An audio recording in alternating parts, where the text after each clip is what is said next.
Hello dear students, आज हम प्रारंभ करेंगे ओम के नियम के आधार पर इलेक्ट्रॉनिक परिपथ electrical circuit on the basis of Ohm's law. क्योंकि हमने पहले ओम्स लॉ के बारे में पढ़ा है कि किसी भी परिपथ के सिरों के मध्य आरोपी जो विभवांतर होता है वह उस परिपथ में प्रवाहित होने वाली धारा के अनुक्रमानुपाती होता है। अर्थात करंट को हम इंक्रीज करते जाएंगे तो उसी का अप्रोक्स वोल्टेज भी इंक्रीज होता रहता है। अब इस नियम के आधार पर अगर हम इलेक्ट्रॉनिक परिपथ या चालकों को देखें तो इस आधार पर परिपथों को दो भागों में बांटा गया है। नंबर एक आता है ओमीय परिपथ, यानी हम कहते हैं ओमीय सर्किट, ओमिक सर्किट या ओमिक कंडक्टर भी कहते हैं।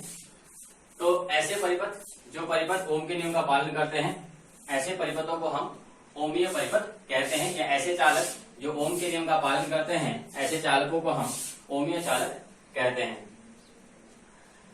इन चालकों के लिए अगर हम V विभवांतर, आरोपी विभवांतर और प्रवाहित धारा का अगर अनुपात ज्ञात करें तो यह अनुपात हमेशा नियत आता है। ये पहली प्रॉपर्टी है ओमीय परिपथ की। और दूसरी जो प्रॉपर्टी है, ऐसे परिपथ जो ओमीय परिपथ होते हैं, इन परिपथों में अगर हम विभवांतर और धारा के मध्य ग्राफ खींचें तो यह ग्राफ हमेशा लीनियर आता है, रैखिक। अर्थात अगर हम परिपथ के सिरों के मध्य आरोपी विभवांतर और उसमें प्रवाहित धारा I के मध्य ग्राफ ड्रॉ करें तो यह ग्राफ हमेशा क्या होता है, सरल रेखा के रूप में आता है। तो इसलिए हम इन्हें ओमीय परिपथ कहते हैं। सभी जो धातुएं होती हैं वे सभी धातुएं ओम के नियम का पालन करती हैं, इसलिए हम सभी धातुओं को ओमीय चालक कहते हैं। तो अगर इसका उदाहरण कहें तो जितनी भी धातुएं हैं सभी धातुएं ओमीय चालक होती हैं और उनसे बने हुए परिपथ ओमीय परिपथ होते हैं। अब ओमीय परिपथों में जो धातुएं हैं, धातुएं केवल निम्न धारा के लिए, अगर धारा का मान क्या हो, कम हो, कम धारा पर ही जो धातुएं होती हैं उनका ग्राफ रैखिक होता है। यानी कि यह कह सकते हैं कि कम धारा पर ही जो धातुएं होती हैं वो ओम के नियम का पालन करती हैं। लेकिन जैसे ही धारा को बढ़ाया जाता है, वोल्टेज अगर वोल्टेज इंक्रीज हो जाता, उसके अप्रोक्स धारा में बढ़े तो यह ग्राफ उच्च धारा के लिए अरैखिक हो जाता है। उच्च धारा पर यह ग्राफ रैखिक ना होकर के अरैखिक हो जाता है। अर्थात उच्च धारा के लिए जो धातुएं होती हैं वो ओम के नियम का पालन नहीं करती हैं। दूसरा इसमें आता है अनओमीय परिपथ, अनओमीय परिपथ, नॉन ओमिक सर्किट। अब अनोमीय परिपथ क्या हुए, अनोमीय परिपथ जो ओमीय परिपथ सीधे क्या होंगे, अपोजिट होंगे। यानी कि वे परिपथ जो ओम के नियम का पालन नहीं करते हैं, ऐसे परिपथों को हम अनओमीय परिपथ कहते हैं। ऐसे परिपथों में अगर हम देखें तो ऐसे परिपथों में V/I यानी कि परिपथ के सिरों के मध्य आरोपी विभवांतर और उसमें प्रवाहित धारा के मध्य अगर ग्राफ खींचेंगे तो यह नियत नहीं होगा,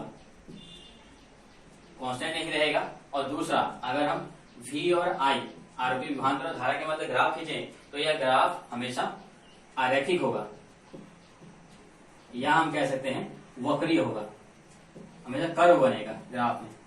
यानी कि डेफिनेट रिलेशन विभवांतर और धारा के मध्य नहीं होगा। तो ऐसे परिपथ को हम अनओमीय परिपथ और ऐसे चालकों को हम अनओमीय चालक कहते हैं। ऐसे परिपथों में जैसे आ जाता है टॉर्च का बल्ब, ट्रांजिस्टर हो गया, डायोड हो गया। और इसी में अगर हम टॉर्च के बल्ब के लिए देखें, अगर हम टॉर्च का बल्ब लें, टॉर्च का बल्ब, अगर टॉर्च के बल्ब के लिए हम विभवांतर, आरोपी विभवांतर और प्रवाहित धारा के मध्य ग्राफ खींचे तो यह ग्राफ इस प्रकार से कर्व के रूप में बनेगा। ऐसे अगर हम डायोड को लें, डायोड, ऐसे अगर डायोड के लिए तो डायोड के लिए ग्राफ क्या होगा, अनियमित रूप से बनेगा। यानी आरोपी विभवांतर और प्रवाहित जो धारा होगी उस धारा में कोई भी निश्चित रिलेशन या संबंध प्रदर्शित नहीं होगा।